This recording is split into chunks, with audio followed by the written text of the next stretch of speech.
Anche a farla apposta comincio con l'immagine, l'ultima immagine che Irene Favaretto ci ha mostrato. Io dico subito che non sono un esperto di Arsenale e contrariamente alle aspettative suscitate dall'amico Beppe Gullino, io non parlerò di Arsenale, io parlerò di quello che accade attorno all'Arsenale, in qualche modo o indirettamente indotto dall'Arsenale stesso.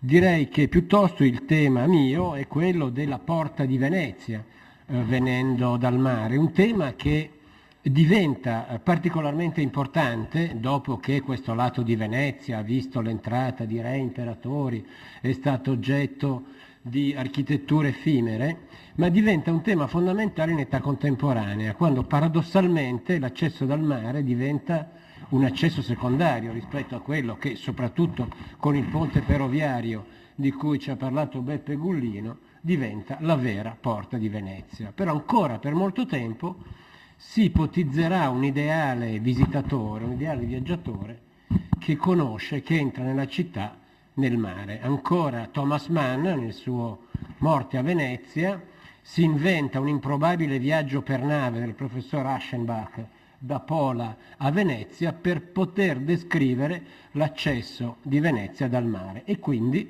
attraverso la vista di quella che era la punta di Sant'Antonio, poi diventerà la sacca di Sant'Elena e in parte dell'Arsenale. Forse possiamo anche andare avanti così. Ecco, quindi io parlerò soprattutto di una specie di tensione che si svolge in età contemporanea tra tante possibili destinazioni che caratterizzano la parte che sta attorno all'Arsenale, soprattutto la parte più vicina alla Bocca di Lido di cui ci ha appena parlato Beppe Gullino. Potremo, se mi consentite l'immagine, parlare di una specie di battaglia tra la destinazione rappresentativa, celebrativa, che in età napoleonica diventa predominante, tra una serie di attività produttive, la vocazione produttiva, che ovviamente è legata alla prossimità con l'Arsenale, ma anche una vocazione militare, data la vicinanza alle bocche di porto e quindi all'importanza strategica che il luogo viene ad avere. Ma andiamo con ordine. In età napoleonica l'apertura della porta nuova, della porta da mar, quella che consente ai vascelli finalmente di uscire direttamente in mare aperto, senza il tortuoso percorso che Ennio Concina ci ha ben descritto, permette di mettere a regime, di realizzare questa grande promenade, questa via trionfale che Napoleone aveva espressamente richiesto ai suoi architetti, a Gian Antonio Selva in particolare. Perché questo? Perché l'inversione d'uscita permette di rendere meno strategica la porta dell'Arsenale, quindi la possibilità di costruire un ponte fisso, il ponte della Veneta Marina, che darà inizio a quella via Eugenia che vediamo qui nella pianta del Combatti, che utilizza quella che sarà la via Garibaldi e poi prosegue fino ad arrivare alla punta estrema. Qui lo vediamo nella carta del Lughi del 1730. Qui vediamo invece una rappresentazione della punta prima che sia interessata dal progetto di Selva, ma dopo le numerose demolizioni che liberano quest'area. E qui finalmente vediamo il progetto di Gian Antonio Selva, con questa specie di senza specie, questo tempietto neoclassico messo sulla collina, sulla motta di Sant'Antonio, che faceva da faro, da oggetto che segnalava la città. Ecco il ponte della Veneta Marina, così come dipinto da Turner negli anni 40 dell'Ottocento. Questo è l'imbocco della via Eugenia, dal nome di Eugenio di Beauharnais, che segna questa inversione di entrata nell'Arsenale.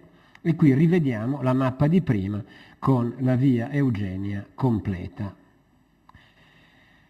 Ma naturalmente la via Eugenia segna questa sorta di strana piega ad angolo retto per evitare la demolizione degli squeri, della lunga fila di squeri che sorgevano su questo tratto di riva, la cui produzione era in parte legata a quella dell'Arsenale. Soltanto nei secondi anni 30, con la costruzione della riva dell'Impero, si demolisce questa fila di squeri.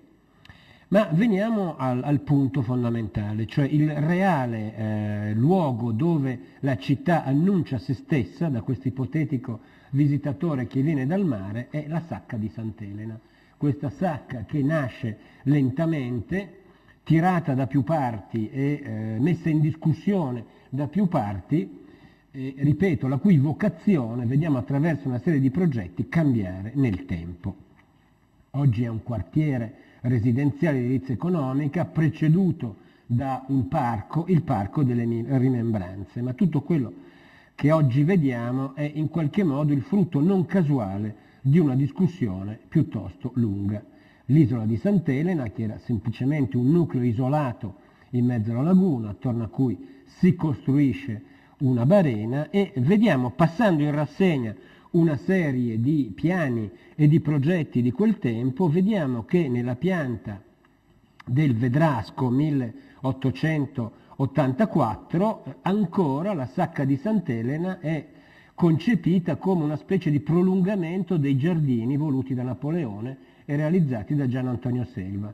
Questa strana doppia esedra, non so come chiamarla, questo spazio ovaleggiante, altro non doveva essere che un parco con una probabile piazza d'armi al suo interno, al suo centro. Ecco, la vediamo qui meglio, vedete una sorta di cammino circolare che continua questa funzione di parco, di giardino riservata alla punta di Venezia. Ma ecco che invece poco più tardi, siamo già nel 1886, si affaccia un progetto molto importante. Lo rende noto non soltanto a Venezia, ma direi a livello nazionale, sulle pagine della Nuova Antologia, una rivista che entrava nelle case di tutte le persone di cultura medio-alta, la denuncia di Camillo Boito, siamo nel 1886, con un articolo che si chiama Venezia che scompare, Sant'Elena e Santa Marta. Descrive una sorta di parallelismo tra la Marittima, ossia il porto che è stato creato dopo la decisione del 1866 di collocare qui l'approdo portuale, e la zona industriale ad esso connessa, e un secondo polo industriale portuale che avrebbe dovuto sorgere attorno all'isola di San Pietro, avendo come estremità i bacini di carenaggio che hanno avuto inizio negli anni 70 dell'Ottocento e una serie di officine navali per la costruzione di navi con scafo metallico e anche di materiale ferroviario.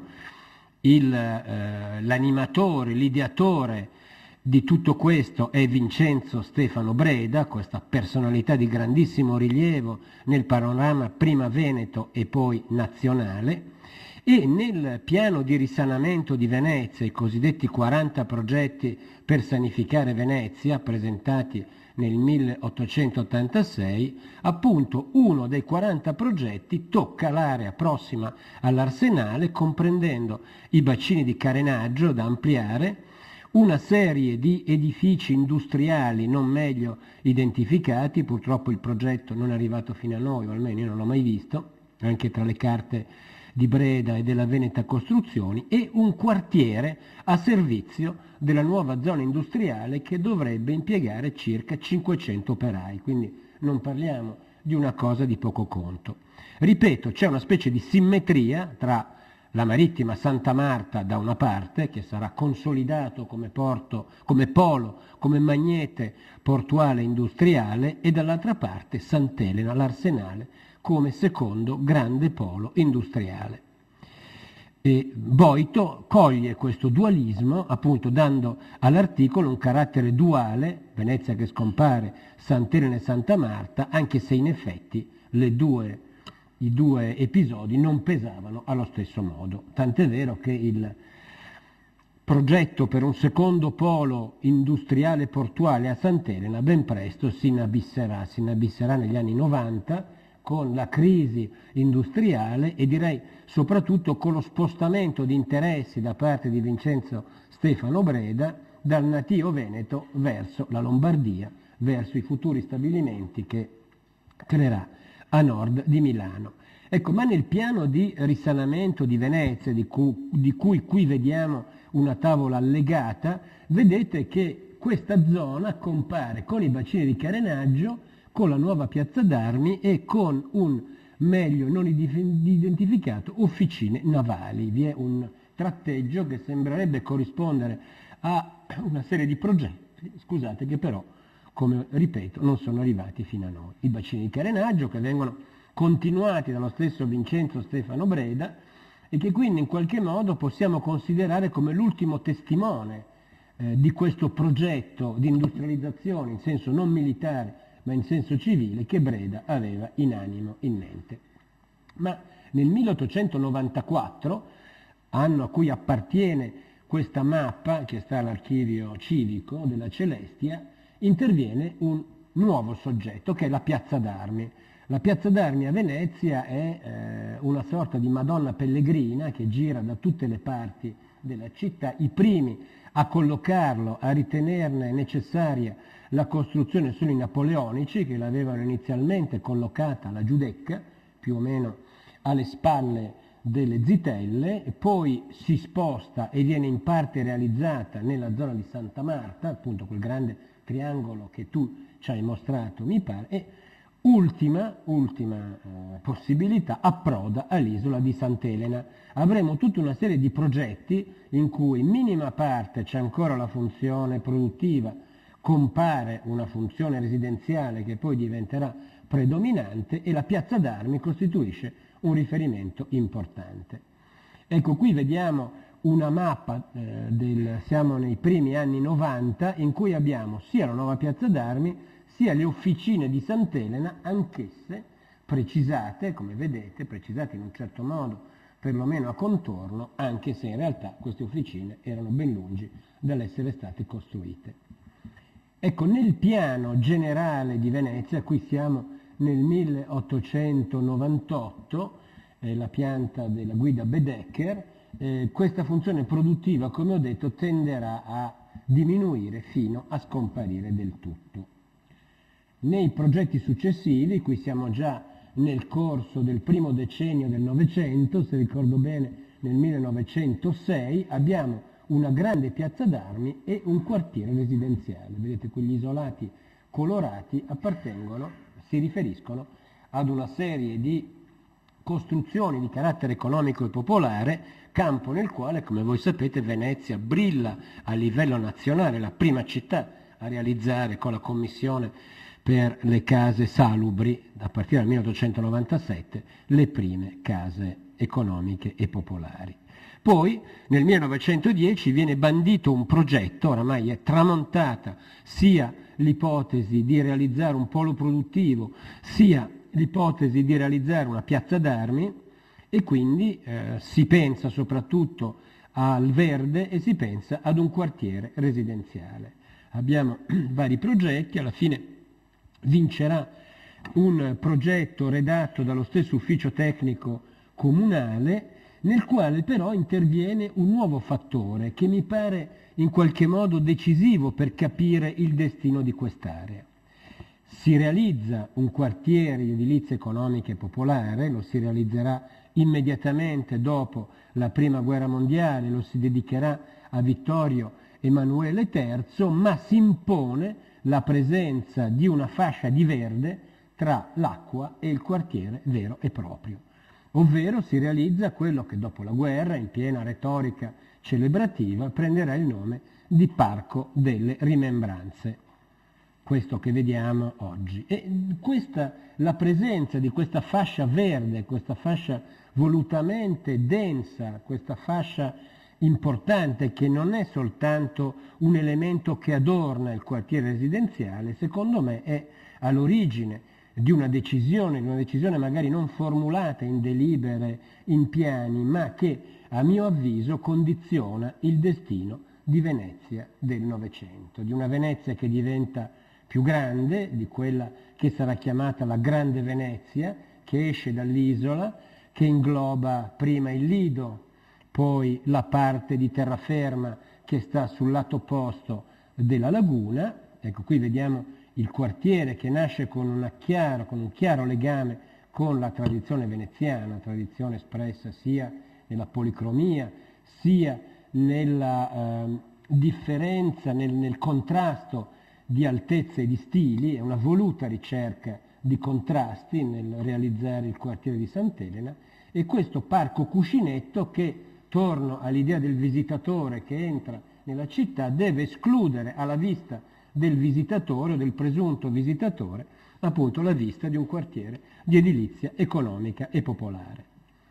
Noi continuiamo a pensare che l'acqua divida, ma forse un'ipotesi, ed è su questa ipotesi che noi qualche anno fa ragionammo in una ricerca che appunto si chiamava La Grande Venezia, che poi ha dato origine ad un libro che si chiama La Grande Venezia, una metropoli incompiuta tra 8 e 900, partimmo dall'ipotesi che in realtà l'acqua univa, era stata pensata in quegli anni come un elemento di unione, e a partire da questo erano stati definiti due grandi sinus, uso il termine latino perché non mi viene niente di equivalente in italiano, non per un inutile sfoggio di ricordi liceali, ma da una parte viene descrivendosi tra il 1890 e la Prima Guerra Mondiale un sinus del lavoro. Non dimentichiamoci che la marittima, ossia il primo nucleo portuale, si espande al di là della laguna. Il primo nucleo, prima che si pensi ad un porto industriale, è un nucleo che riguarda l'ampliamento del porto. Un porto, e qui sono in garbato dissenso con l'amico Beppe Gullino, un porto che avrà grande successo e che nel giro di pochi anni, nel giro di 15 anni dalla sua apertura nel 1880, già nel 1895 si piazza per traffico di merci sia in entrata che in uscita al quarto posto nel Mediterraneo, dopo Marsiglia, Genova e Trieste, superando porti importanti come quello di Barcellona, di Napoli e di Istanbul. Quindi è vero quello che tu dici, che le banchine restano le stesse alla marittima, ma se lo vediamo in una visione più ampia ci accorgiamo che in realtà le banchine si moltiplicano dall'altra parte dell'acqua, dove appunto sono chiamate ad ospitare quelle merci o di poco valore o comunque difficili da maneggiare, come il porto petroli, che troveranno posto al di là dell'acqua. Ma sull'altro lato, diciamo tra il bacino portuale storico, che era quello di San Marco, e il Lido, si crea questa specie di sinus del tempo libero, chiamiamolo così, che condiziona, secondo me, tutta una serie di scelte, dall'idea di prolungare la riva degli Schiavoni, la cosiddetta riva Sette Martiri, e quindi collegandola al progetto napoleonico di via Eugenia, fino a tutte le scelte che riguardano il Lido e soprattutto l'affaccio del Lido verso la laguna. E quindi in quest'ottica si coglie, si capisce innanzitutto perché viene imposta questa specie di fascia verde, questa fascia cuscinetto tra l'acqua, tra il sinus e il quartiere di Sant'Elena, ma si spiega anche perché la funzione produttiva che era stata richiamata dalla vicinanza dell'arsenale e dalla prossimità con le bocche di porto tende del tutto a scomparire. Prima forse la si vuole semplicemente cancellare dalla vista e poi di fatto la si cancellerà anche dalle piante e dalla funzione stessa della città. Ecco, queste visioni generali, che sono rarissime, è raro riuscire a trovare nei documenti, nei materiali, nel materiale fotografico, visioni sinottiche nelle quali Venezia possa essere colta al di fuori dell'insula, perché Venezia va oltre Venezia, spesso ce lo si dimentica, si parla di Venezia in una dimensione che è solo insulare o neoinsulare, come spesso diceva Dorigo, dimenticando che in realtà Venezia diventa una città complessa, una città che si articola in una serie di complesse aggregazioni funzionali che vanno ad occupare un'area molto più vasta della sua tradizionale. Grazie, ho finito.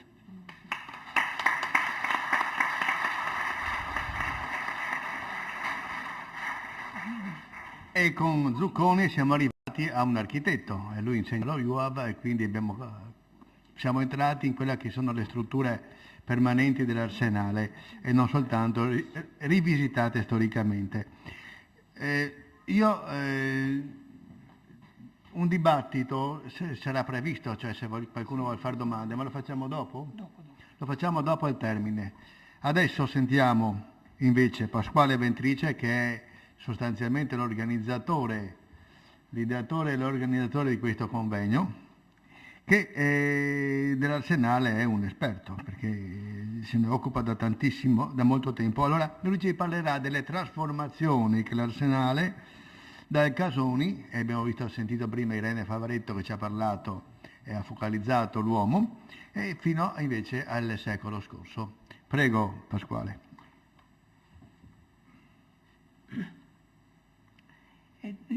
Il peso delle relazioni che mi hanno preceduto è uguale a quello della barca. Quello che io dirò è uguale al peso del berretto del capitano, quello che la pilota. Perché da questi grandi affreschi, da questa, diciamo così, presentazione generale, io mi dovrò soffermare noiosamente su delle cose un po' minimaliste, perché io entro dentro l'arsenale, proprio dentro l'arsenale. Però sono state molto interessanti le relazioni che mi hanno preceduto per diversi aspetti. L'aspetto storico, economico, industriale del professor Gullino, l'aspetto della storia urbana e architettonica di Zucconi, e non da meno anche la raffinata relazione della professoressa Sacavaretto, che ha voluto richiamare l'attenzione sul Casone, che io non trascurerò, perché nella mia presentazione, l'esposizione di quello che è un'evoluzione morfologica dell'arsenale, il Casoni è una pietra miliare. Allora, lo scopo di questa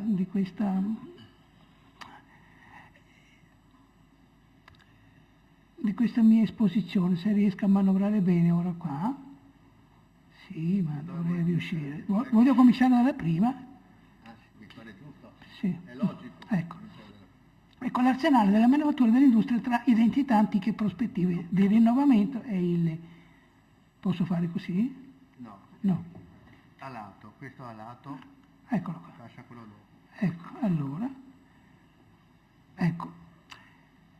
Non voglio considerare l'intero recinto arsenalizio, ma soltanto il tocco, diciamo così, l'area che più interessa i discorsi che oggi sono stati affrontati, il problema della industrializzazione, il problema della evoluzione sia dell'interno dell'arsenale sia dell'interno in questo suo dialogo che è implicito con l'esterno. Cercherò di vedere un istante se riesco a chiarire questi concetti. Allora, l'area che io esaminerò è la serie e la successione dei tesoni detti del cosiddetto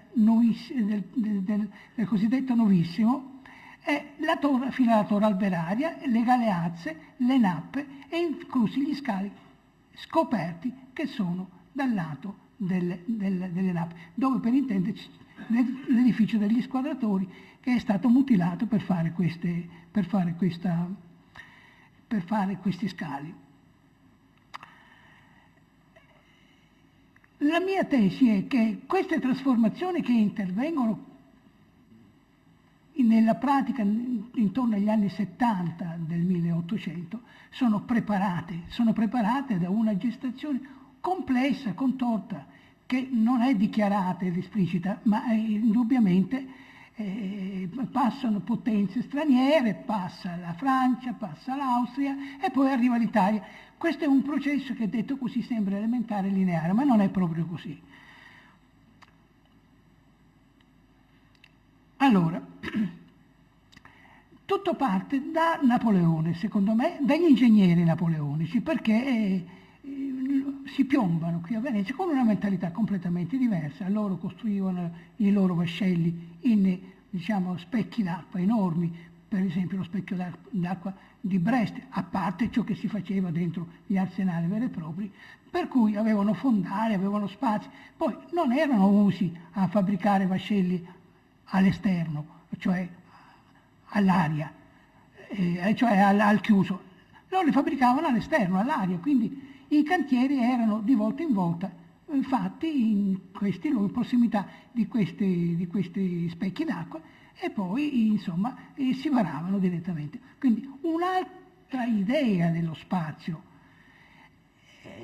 E ancora un'altra idea è che noi, se contestualizziamo ciò che avviene in Francia allo sviluppo della nuova scienza degli ingegneri, perché l'inventano loro l'ingegneria in questo momento, allora si comincia a capire che quando arrivano a Venezia si trovano in una situazione molto particolare che li sorprende. Cosicché quando che loro decidono di intervenire, loro pensano ad un arsenale che in qualche modo risente dell'impostazione dell'industria e dell'industrialesimo, che in Francia è un pochettino più avanzato, quindi non pensano al modo di organizzare un arsenale come che era a Venezia, un arsenale monocentrico in cui tutto si svolgeva all'interno del recinto. In ogni caso interviene un'altra cosa nel frattempo, le forme di energia nuove, quindi la possibilità di trasferirla questa energia da un lato all'altro, il che generava tutta una serie di possibilità nuove che prima non c'erano. Ora poi più avanti vediamo se riesco a puntualizzare un po' meglio questo concetto. Però questo comporta una cosa disastrosa, cioè la riconversione di queste tese della Novissima diviene un evento distruttivo di questo antico, bellissimo, stupendo monumento che guardarlo ora con gli occhi nostri piange un po' in cuore a pensarlo come doveva essere. In ogni caso, il vecchio arsenale era nato per ricoverare le galee, ricoverare vascelli non grandi sostanzialmente rispetto ai vascelli che solcavano gli oceani. Quindi queste navi venivano messe dentro e costruite dentro questi tesoni. Per cui la Novissima, che era il cantiere sostanzialmente assieme a una parte dell'isolotto e della Novissimetta, erano altissimi, che ora non le vediamo così, di questa altezza dei tesoni originari, che era stata iniziata l'innalzamento nel 1728 fino al 30, oggi non si vede più niente, eccetto che 2 tesoni superstiti nella loro altezza, che sono nella Novissimetta, 2 soli, vicino dove c'è il sommergibile. Ecco, ora se noi guardiamo il tema principale del lavoro, quindi di ciò che si svolgeva all'interno, vediamo che in qualche modo c'è una caduta, e hai ragione, perché a un certo punto l'arsenale con gli austriaci non ha storia sostanzialmente, nonostante il Casoni, che poi parlerò anche di questo. La storia comincia con il periodo preunitario, è lì che si riprendono i faraonici progetti di ingegneria dei francesi e si realizzano. Perché i francesi avevano un'idea molto differente quando vengono qua, avevo accennato prima. Loro non volevano mica sto arsenale. Cosa dice Forfait? Ora lo vediamo, quando che arriva sto ingegnere che va là, ma come fanno questi a star dentro sti loro angusti? Diceva. Dunque, pensate che comunque, dopo l'unità d'Italia, c'è una crescita delle maestranze, di ciò che dei lavoratori dentro l'arsenale e degli addetti che arrivano quasi a 3.500 a pieno impiego, sfiorando la cifra di 4.000 persone alla fine dell'Ottocento. Quindi una cosa di una certa... voglio introdurre un elemento.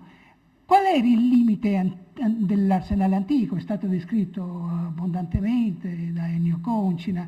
L'uscita era dalla porta monumentale. Questa raffigurazione del 1703 dà l'idea di che cosa poteva essere l'uscita di una nave. Vedete, è una barchetta, insomma, una barchetta che sta uscendo. Cioè, è uno spazio assai ristretto. Quindi, fra l'altro, è interessante perché questa illustrazione, a parte l'uscita della cosa, vi mostra questo tempietto della Madonna, che poi è stato demolito in un periodo successivo. Ecco, allora io direi che di partire a valutare le trasformazioni morfologiche a partire da questa specie di... è una fotografia, è uno stato di fatto, a futura memoria. Lui ci dice cosa c'era, cos'era l'arsenale. L'arsenale ce lo descrive minutamente, perché io ho avuto modo di sciogliere questa iscrizione e di vedere cosa c'è scritto in tutti questi cartigli. È una cosa impressionante e c'è tutto. Vi risparmio la fatica di dirvi, ma è pazzesco, cioè, quindi punto per punto è descritto l'arsenale, mostrando il tipo di imbarcazione che ospitavano, perché lui scoperchia alcune di questi tesori, ma mostra che tipo di imbarcazioni c'erano dentro. Quindi noi possiamo anche dedurre qual era l'entità e la tipologia navale che noi avevamo, che si aveva dentro l'arsenale subito prima della caduta. Andiamo avanti. No, torno indietro, avanti. Ecco, quindi comincia la storia, come dicevo, avevo preannunciato, comincia nel 1806 e il disappunto è espresso da questo ingegnere Forfait, che poi è passata alla storia per un aggettivo forfettario. È lui che inventa questo modo di valutare il lavoro. È molto in gamba. Oltretutto si occupava molto specificamente di navi, lui studia gli alberi delle navi, studia quindi che non è una cosa poca, è una questione di meccanica, così via. Ecco, e lui cosa dice? In una relazione dice: l'arsenale di Venezia è troppo costipato, tanto è piccolo al punto da non permettere una qualsiasi forma di attività, se non in condizioni pessime.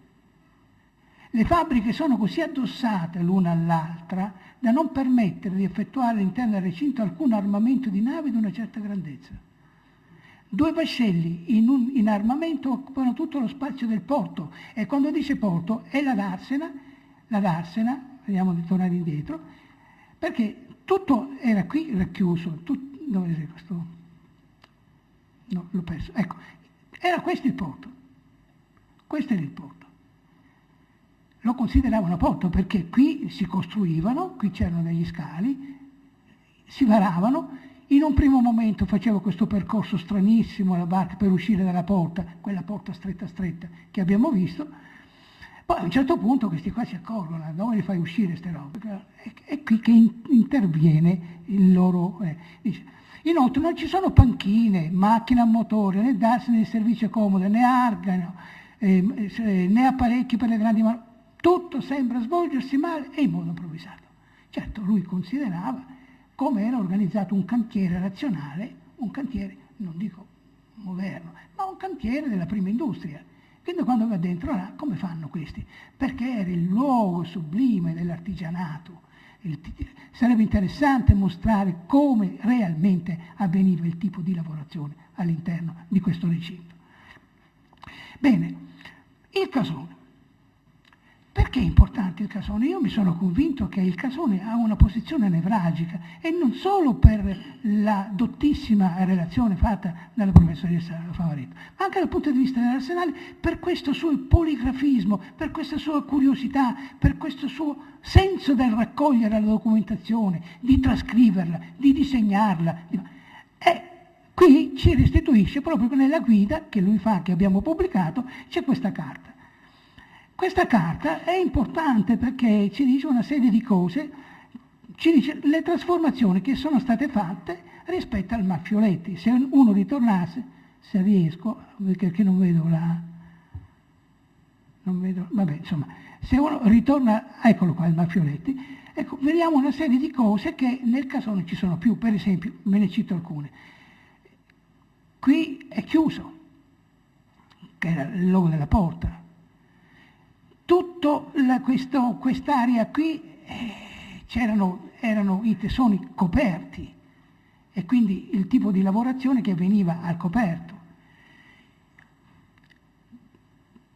Ecco, voi se andate su questa mappa qui, vedete per esempio già la porta, non riesco ad indicarvela perché ho perso il segno, eccolo qua, la porta è aperta, qua vedete non c'è più niente, completamente scomparso tutto. E ci sono altre variazioni rilevanti che non si vedono molto, che ora tutte le trasformazioni effettivamente fatte dal Casoni, che io una quindicina d'anni fa sono riuscita a leggere in un documento della biblioteca Correr, l'ho trascritto e ve ne dico perché poi sono ritornato e quel documento non l'ho trovato più. Quindi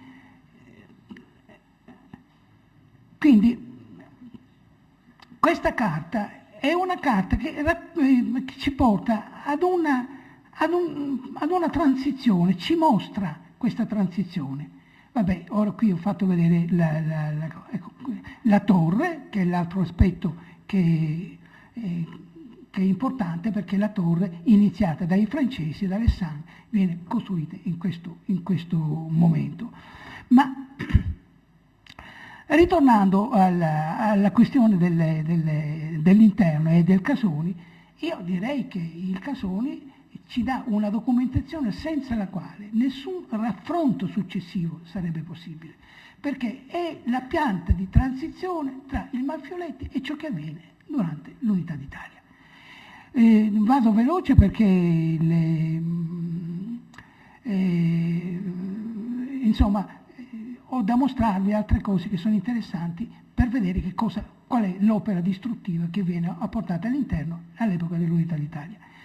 Ecco l'elenco, il promemoria dei lavori condotto a termine dal Casoni. A parte la torre che vi ho mostrato, questo è il varco, perché il lavoro fondamentale che i francesi fanno è un lavoro di grande ingegneria. Fanno delle ture immense, cioè dei ragami, delle chiusure, e fanno contemporaneamente, scavano sia la fondazione della torre, una cosa pesante, vanno a 9 metri di profondità, che a quell'epoca non era da poco, con varie vicissitudini, perché succedono fortunali che allagano le fondazioni. Tant'è vero che i francesi dei Ponts et Chaussées, da cui Alessandro era conosciuto, l'hanno lodato per la capacità che aveva avuto di impiantare un'opera di ingegneria in un terreno così malfido. Lui inizia a lavorare nel 1808, ma in realtà i lavori si protraggono fino al 13, e senza andare al di là del primo livello, insomma, che poi è stato completato dagli austriaci, anche dal Casoni, c'è la partecipazione del Casoni. Ecco, quali sono state, a parte la torre e il varco di Porta Nuova? Allora, intanto, no, ecco, non devo fare questa cosa, se no. Ecco, per esempio, sto molo, dice, il molo della canna, costruiscono questo affare qua per poter poi impiantare quella porta nuova, che erano vere e proprie, c'erano proprio i cancelli, non è che si entrava e si usciva come che si voleva. Fanno un'altra cosa, tagliano la parte settentrionale dell'Isola delle Vergini, sto cosetto io non lo vedo, vabbè, insomma, questa parte qui, fanno questo taglio per funzionalizzare inoltre scavano questo canale, che lo chiamano canale Franco fuori Porta Nuova, ingrandiscono l'isola di San Pietro, che qua non si vede, demoliscono i nuovi scali coperti che erano qua, il cosiddetto isolotto, costruiscono al loro posto 4 scali marmorei che lui ci accenna appena, il Casoni, e infine costruiscono 2 scali marmorei che non si vedono perché erano 2 scali marmorei coperti dentro le grandi tesi di 9 metri. Erano alte 13,50 metri, che ancora potevano andare bene per il tipo di imbarcazione che loro costruivano. Forse una fregata, così. Bene, questo è ciò che i francesi avevano. Inoltre programmano una cosa molto importante, avevano programmato l'intera demolizione delle teste dei vecchi tesori. Non la fanno, non arrivano con i soldi, perché Parigi dice: ma quanti soldi che stiamo spendendo a Venezia? Sto Regno d'Italia non contribuisce poi che. Allora dice, è meglio smetterla. Ecco, quindi questa è una delle cose che loro non fanno, e poi naturalmente avevano pensato di fare 2 scali marmorei fuori qua, che non li realizzano, e si accontentano dei 2 scali marmorei invece coperti. Questo è quanto che fanno i francesi. Andiamo veloci perché non so com'è il tempo. Comunque, Ancora 5 minuti. ancora. 10 al massimo. Vabbè. Non ampio. Vabbè, non ampio, no. Allora, attenti, questo è il progetto di realizzazione dei bacini. Questo progetto è del 1869, proprio in concomitanza con quelle cose che hanno detto loro prima, no? Perché qui si trattava di mettere in discussione, vedete che il cuore di tutto il problema dell'ampliamento, industrializzazione, in qualche modo coinvolge in maniera molto diretta l'Arsenale. E lo coinvolge dalla entità delle opere che vengono fatte. Vedete cosa c'era qua? Questo è ancora il vecchio Arsenale, qua vedete è il vecchio Arsenale che abbiamo visto nella carta del Casoni, qua c'erano gli scali, qui è tutto quanto era ancora alla vecchia maniera, qui viene riportata la porta. Dov'è che viene il progetto? Perché per il progetto preliminare, per andare avanti, dovevano lavorare, affondare la platea dei bacini. E la platea dei bacini, questo non è un esecutivo, perché ora mostrerò anche degli esecutivi gli stati di avanzamento dei lavori. Loro pensano di fare il bacino medio, quello che è l'immediano, pensano di farlo qua. Questo è solo progetto, vedete dove attualmente è in realtà. Ecco, però per far questo non era una cosa da poco, bisognava impiantare un cantiere incredibile, perché cos'era? Qua che lambiva le mura dell'Arsenale c'era il canale dell'Arsenale, che era un canale di una certa profondità, che era servito nel passato perfino a ricevere alcune imbarcazioni che erano un po' più grandi nella seconda metà del 1600, che siccome non passavano da questo strettoio, hanno dovuto rompere un muro di uno di questi, mi pare il 104, per far uscire questa imbarcazione più grande. Quindi andava nel canale. Ecco, qui c'è una certa profondità in questo canale. Loro sì, pensano di fare la platea qua, però indubbiamente c'era questo problema di questa profondità che avevano qua. Allora, vedete, nel progetto cosa stanno pensando di fare? Di fare una grande tura, cioè una chiusura, per svuotare l'acqua, una di qua e una di qua, che ripresenta le caratteristiche di quelle che gli ingegneri francesi avevano fatto per scavare questa porta, dove gli ingegneri francesi fanno una grande tura, qui proprio, che prendeva da qui a qui, e un'altra da qui fino ad arrivare al bordo delle cosiddette canne. Questa grande tura qui è in progetto, però poi la fanno.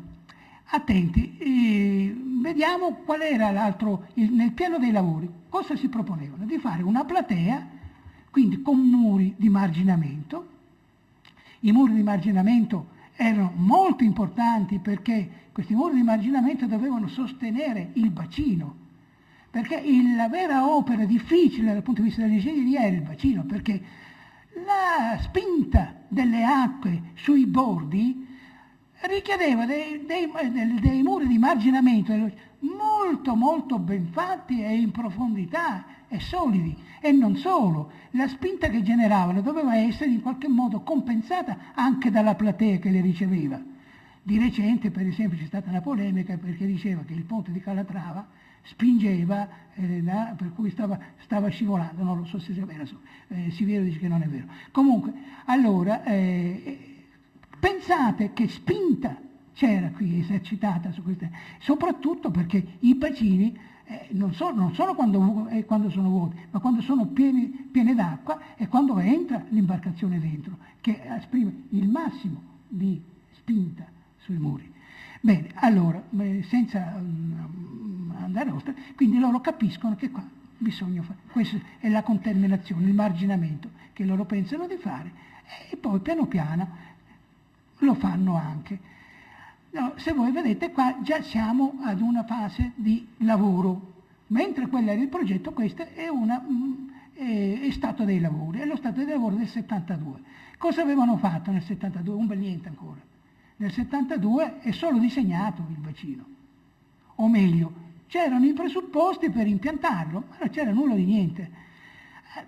Ricordiamoci che loro avevano pensato di fare questo bacino, tutto poi entra in questa problematica, una cosa che Guido Zuccone ha detto, una problematica perché c'era stato l'interessamento dell'ingegnere che lui ha citato prima, perché c'erano interessi cittadini nella costruzione di questi bacini, perché in realtà il bacino non serve mica per costruire le navi, il bacino serve per fare manutenzione. Allora si pensava che nello sviluppo commerciale, in questa euforia, dovessero esserci pure dei bacini, e cominciarono a sbagliare costruendo questo secondo bacino, che poi venne utilizzato, forse quello secondo bacino è stato quello più utilizzato, perché ne hanno fatto un terzo di 254 metri, che è una follia qui a Venezia, perché anche a portare una nave dentro non era possibile sostanzialmente, comunque servirà per altro, non lo so. Vabbè. Ecco, vedete come procedono. Cominciano a fare una, diciamo, occlusione qua. È un'occlusione di modo che si riduca il livello delle acque. Un'opera di ingegneria è descritta minutamente, per larghe linee da Felice Martini. Felice Martini è l'ingegnere che fa questi lavori, è il direttore dei lavori. Ora il guaio è che nelle mie peregrinazioni, non so perché delle volte in queste cose c'entra un po' di follia, mi sono accorto che la pubblicazione che lui fa è una pubblicazione del tutto incompleta. E ho scoperto che effettivamente c'è una montagna di documenti che la famiglia aveva conservato, perché lui tutti i documenti se li era portati a casa quando faceva i lavori e non li aveva mai restituiti. Se voi andate negli uffici pubblici dove si conservano questi documenti, trovate brandelli, piccole cose, trovate queste carte che io vi sto mostrando che sono a Roma, proprio perché in quell'epoca avvocava l'ufficio maggiore, il genio navale cosiddetto, prendeva tutta la documentazione, la pretendeva, ma tutto mandavano, tutto. Soltanto che lì l'incuria, i militari non sono delle persone che devono fare gli storici, e così mettevano là per caso, io mi impolveravo a guardare, a tirare fuori queste carte che nessuno guarda sostanzialmente. E così che, insomma, però è una storia avvincente e interessantissima, perché insomma ci mostrano, guardate che quest'opera è un'opera veramente complessa da fare con l'ingegneria, e queste carte del Martini aggiungono tantissime cose che noi nel libro non vediamo, perché la descrizione è dettagliatissima e oltretutto è un'ingegneria che per quell'epoca è d'avanguardia. Basta vedere come facevano le gettate in profondità con queste casse, diciamo così, pericolosissime, perché la gente si chiudeva dentro, molte volte quando risalivano su non trovavano i morti. Vabbè, lasciamo stare. Ecco, cosa si proponevano di fare? Di fare quello che noi vediamo qua. Si proponevano di fare questa grande apertura di quel piccolo bacino, di fare questo grande ampio bacino, perché qui poi serviva per ciò che doveva accadere successivamente. Vado velocissimamente, ecco, benissimo. Qua c'era l'evoluzione, vi mostro soltanto un piccolo particolare. In questa figura si accorgono che a un certo punto, quando devono fare la colmata di quest'area, non sapevano come colmarla. Dice, ma noi troviamo sto buco, che ci facciamo? Allora hanno fatto di necessità virtù. Ancora prima di iniziare, o appena iniziato, il bacino più grande, ne costruiscono uno più piccolo. Facciamo il bacino, no? Era già fatto il buco, quindi, e lo fanno per primo questo. Bene, vado avanti che sennò il professor Gullino si incavola.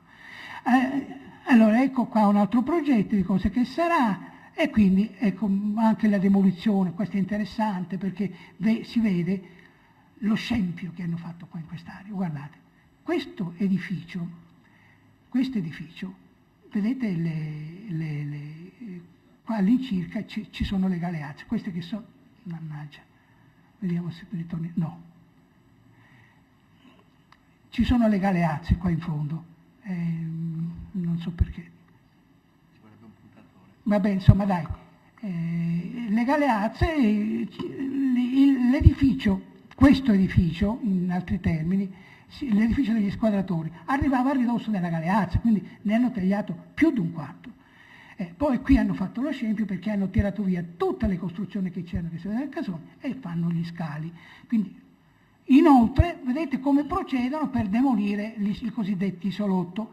Guardate che l'isolotto, che era sostanzialmente, alla fine diventa una specie di specchio d'acqua che aveva 8 metri di profondità, lo scavano.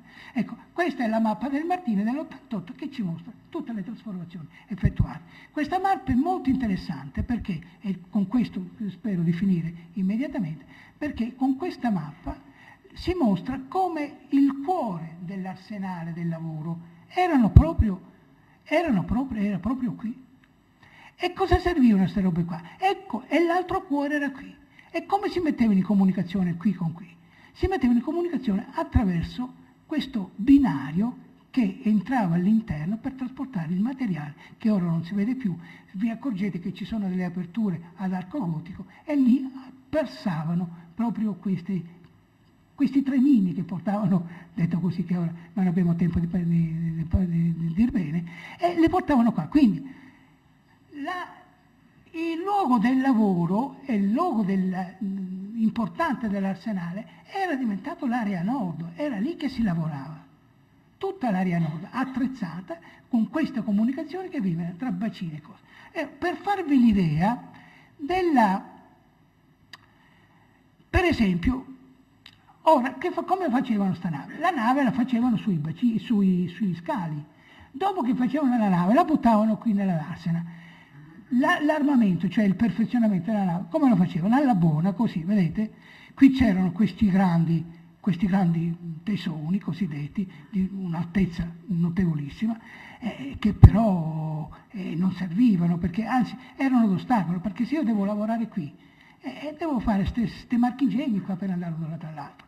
Ecco perché si presenta la necessità di dover ritagliare, perché non serviva più. Allora, quindi, vedete, e qui cominciano a demolirli.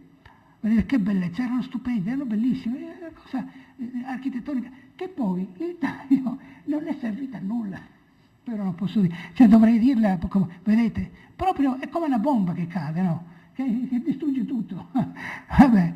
Poi ecco, non solo, la bomba e subito cominciano a fare i tamponamenti, no? Le nuove facciate che ora si vedono.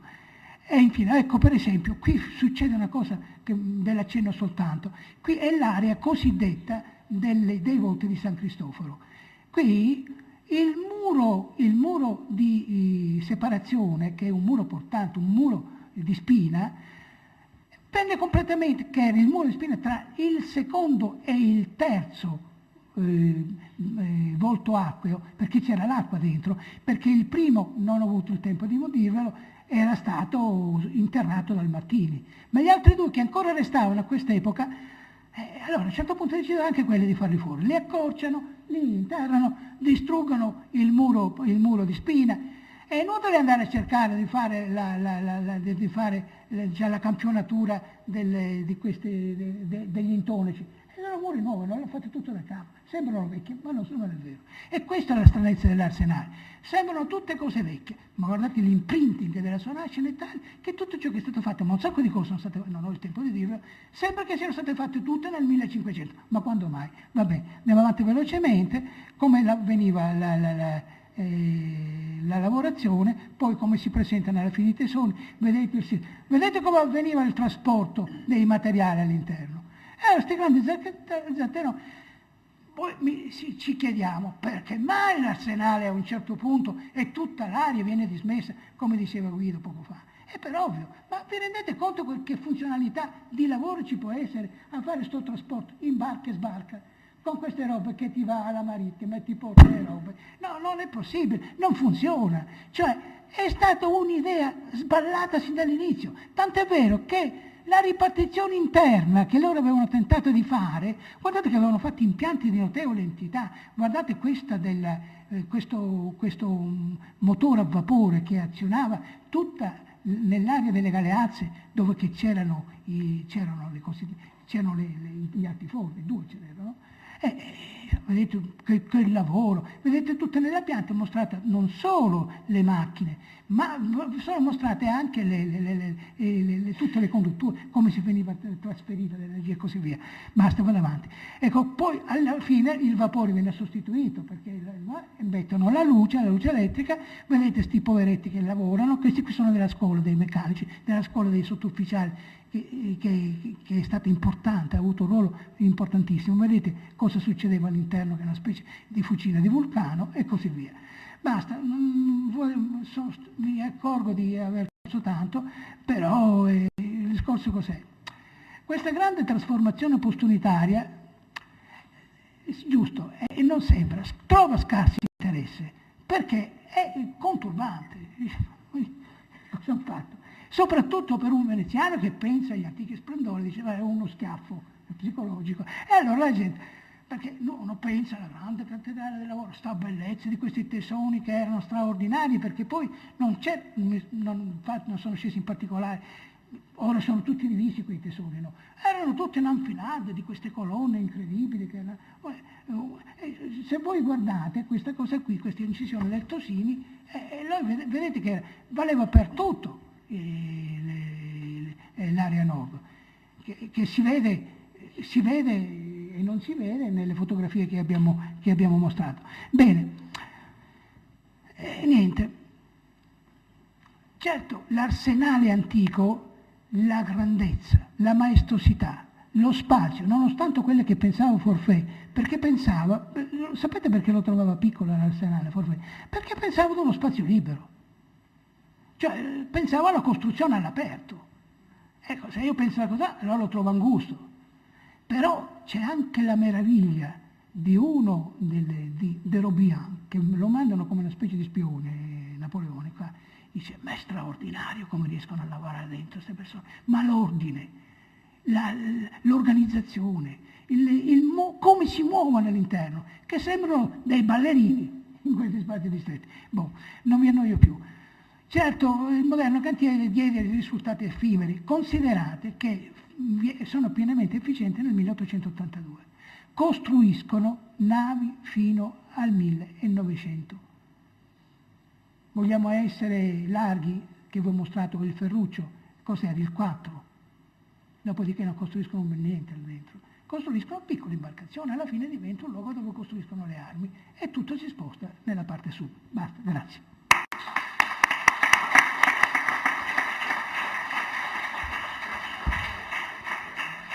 Qua si percepisce la passione di chi ha visto, ha studiato e trovato queste carte. Dove sono poi queste carte? E sono un po' sparse, sai, alcune di queste sono all'ISCAG, altre sono negli archivi centrali, altre i militari.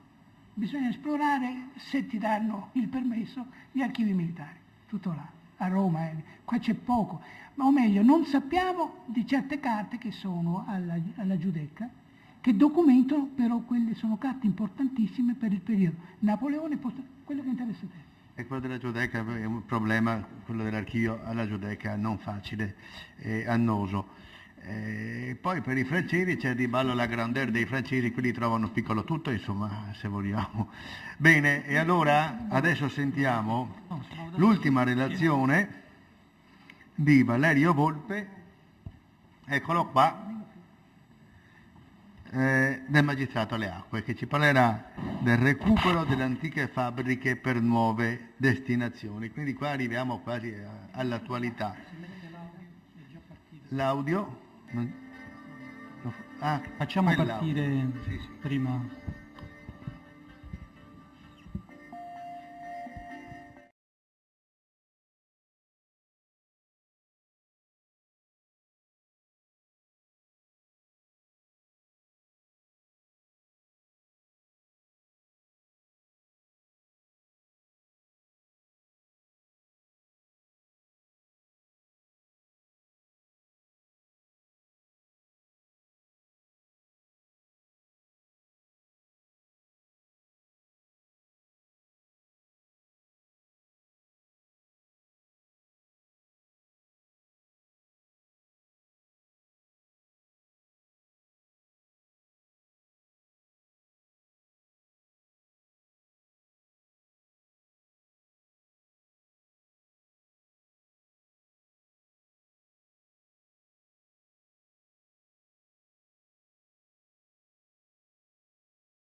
Bene. Buonasera a tutti, io sono l'ingegnere Volpe, presto servizio presso il Magistrato alle Acque, ringrazio l'Istituto Veneto per il gentile invito e porto i saluti del mio Presidente che è stato trattenuto per altri impegni, ma che ha voluto consegnarmi questo documento che ho ritenuto opportuno sottoporvi perché è un documento che mi sembra interessante, riassume le attività svolte, eseguite e in corso in Arsenale, è stato realizzato alcuni mesi fa, pertanto vi prego di non tener conto della slide che riguarda le proprietà in Arsenale, perché ci sono degli aggiornamenti riguardo le proprietà demaniali, no, la contesa di cui si diceva prima. Allora, io ho seguito e continuo a seguire alcune attività importanti di recupero e di restauro nell'ambito dell'Arsenale Nord. L'Arsenale nel suo insieme, come diceva l'ingegner Paruzzolo, raggiunge in superficie 1/5 della città di Venezia. Abbiamo delle splendide immagini dall'alto, sullo sfondo c'è l'isola della Certosa e poi la bocca di porto di Lido. Invece da quest'altro lato, sullo sfondo, c'è l'insieme di isole che purtroppo, faccio una breve considerazione, sembrano così vicine, così legate alla città, purtroppo. Io presto servizio da quasi 14 anni al Magistrato alle Acque, queste isole non fanno ancora sistema con Venezia, no? Si vedono chiaramente da una parte l'isola di San Servolo, ben strutturata e ben utilizzata con il centro studi della provincia, l'isola degli Armeni, e colgo l'occasione, l'isola degli Armeni che è ben utilizzata dai padri armeni, l'isola del Lazzaretto Vecchio, ancora più in là, molto prossima al Lido, dove l'Istituto ha terminato un importante intervento di recupero delle murature. In questo momento l'isola, che anch'essa è di proprietà del demanio dello Stato, è stata presa in consegna dalla sovrintendenza archeologica, però non ha ancora un utilizzo vero e proprio. Anche l'amministrazione comunale potrebbe inserirsi in un discorso di utilizzo dell'isola, perché i volumi restaurati all'interno dell'isola sono notevoli. Dall'altra parte invece l'isola di San Giorgio, dove siamo intervenuti più volte, utilizzata dalla Fondazione Giorgio Cini, l'isola delle Grazie, Sacca Sessola da una parte, San Clemente dall'altra. Purtroppo è notizia di questi giorni delle difficoltà economiche dell'albergo e quindi le difficoltà economiche dell'isola, e poi Santo Spirito, che non è utilizzata, e Poveglia. Ma torniamo invece all'Arsenale. Qui inquadriamo le tese della Novissima, di cui si parlava poco fa, e questa è l'area nord dell'Arsenale, oggetto dei nostri interventi di recupero. In realtà gli interventi del Magistrato alle Acque iniziano dai primi anni '80, quindi sono diversi decenni, ma all'inizio gli interventi sono stati puntuali, soprattutto orientati ad una messa in sicurezza degli edifici, e hanno riguardato diversi siti nell'ambito di tutto l'Arsenale. Poi, man mano, ci si è focalizzati sull'area nord. Il 1° settembre del 2003 è stato infatti sottoscritto un apposito accordo di programma da Magistrato alle Acque, Comune di Venezia e CNR, e si è partiti con una notevole attività di rilievi su tutta l'area. rilievi che dovevano essere poi la base per lo sviluppo delle progettazioni, e infatti così è stato.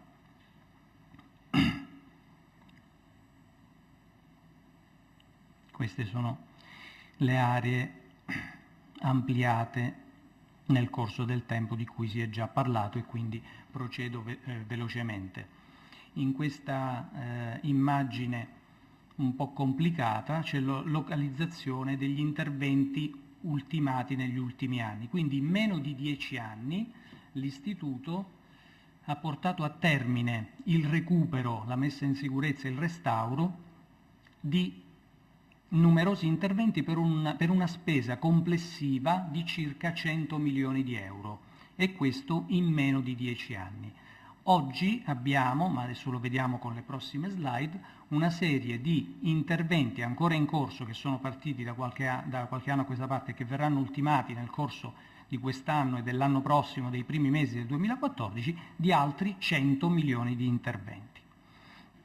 Quindi adesso non sto ad elencare tutte le lavorazioni che sono state ultimate, preferisco far vedere qualche immagine eloquente. Questo è l'edificio 62-62A, quindi praticamente era in una situazione di degrado elevatissima. I lavori sono ultimati, ma non solo sono stati ultimati, i lavori sono ultimati e l'edificio è al momento utilizzato, ci sono delle strutture all'interno, ci sono degli ingegneri che sono pronti ad eseguire tutte le necessarie attività che serviranno a mettere in funzione il sistema MOSE con riferimento alle alte maree. Così vi faccio vedere alcune immagini di edifici in assoluto stato di degrado, fatiscenti, e invece oggi sono già stati recuperati i lavori ultimati e sono sedi di uffici. Questo è l'edificio 97, anche questo con una infrastrutturazione interna appositamente progettata. Abbiamo avuto delle collaborazioni importanti con docenti UAV. Il percorso è stato seguito non solo nel corso della progettazione, ma anche nel corso della realizzazione da parte dei colleghi della competente sovrintendenza. Non ci siamo mai sentiti soli nella realizzazione delle opere e nella loro realizzazione. Il programma, il percorso è sempre stato guidato. Questo è l'edificio 96, non so se avete avuto modo di accedere ai locali della mensa, una mensa che funziona bene. Adesso questa è l'immagine di come la mensa in Arsenale si presenta oggi.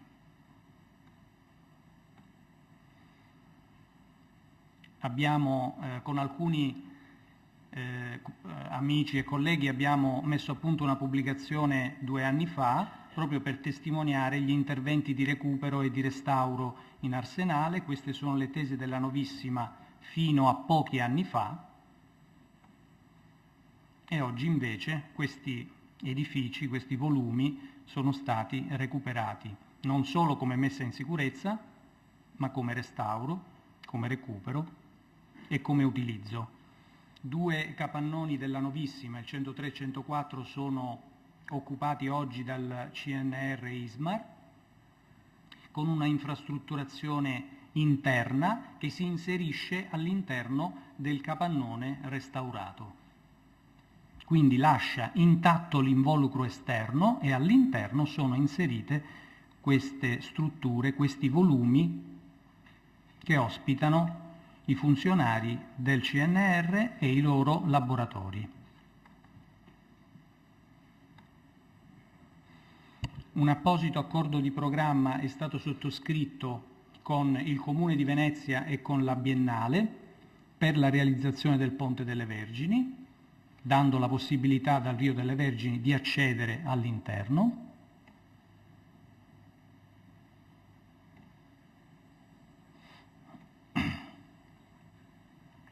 Come dicevo, la realizzazione ha seguito degli orientamenti ben delineati. Una funzione di cantiere da realizzarsi nell'area bacini. Questo serve per la manutenzione delle paratoie e la costruzione di alcuni componenti.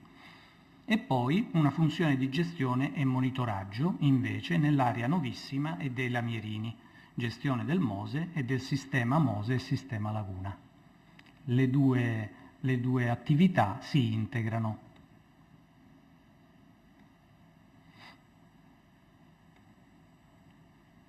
I bacini serviranno appunto per le necessarie manutenzioni delle paratoie e del jack-up. Il jack-up è lo speciale mezzo nautico che serve per salpare le paratoie dalla bocca di porto, portarle in arsenale, fare la linea di manutenzione e riportarle nella loro sede nei cassoni delle schiere del Mose.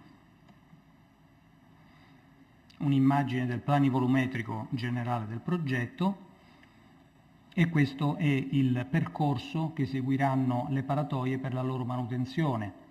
È in fase infatti di realizzazione un pontile che si appoggia al muro dell'arsenale, alla fondamenta dell'arsenale tra il bacino medio e il bacino grande, un pontile che servirà per lo sbarco delle paratoie. La C che è disegnata intorno al pontile di sbarco è l'impronta dell'imbarcazione denominata jack-up. Quindi è un'imbarcazione che ha una forma a C, perché nella parte vuota sarà inserita la paratoia da trasportare. Si arriva in arsenale, scarica la paratoia farà il suo percorso di lavaggio, di carpenteria se necessario, di sabbiatura e di verniciatura. E poi l'area di gestione e monitoraggio necessaria per un sistema così importante. Per dare un'idea degli interventi attualmente in corso e che termineranno nel corso del 2013-2014, abbiamo l'infrastrutturazione ancora di 2 capannoni, sempre per il CNR, in accordo di programma tra Magistrato e Consiglio Nazionale delle Ricerche, l'infrastrutturazione dell'edificio 63, la manutenzione e gli adeguamenti funzionali delle attrezzature del bacino medio e del bacino grande, alcune rive ancora da restaurare, il pontile che vi dicevo e la rete di sottoservizi centralizzati, nonché l'infrastrutturazione delle tese 108 e 109. Anche l'edificio 63 è in fase di infrastrutturazione. Come dicevamo, i bacini medio e grande serviranno per la manutenzione del sistema. Questa è la riva tra il bacino medio e il bacino piccolo e spero di essere stato abbastanza veloce. Finito così? Sì, vi ringrazio. Bene, e allora con l'ingegnere siamo arrivati a intravedere il domani, addirittura siamo partiti da Casoni prima ancora, della Serenissima, e il percorso è stato, direi, completo in questo senso, perché abbiamo visto cosa sta succedendo oggi e abbiamo anche visto l'impostazione di lavori futuri per il domani. Tra l'altro con una chiarezza esemplare, insomma non serve che lo dica io, ognuno ha visto queste immagini che sono veramente straordinarie. A questo punto io dico, se qualcuno ha da fare domande in materia credo che non mancherà. Qua abbiamo 1000 anni di storia davanti e da qui all'eternità, vorrei dire, nel senso che siamo proiettati verso il futuro. Allora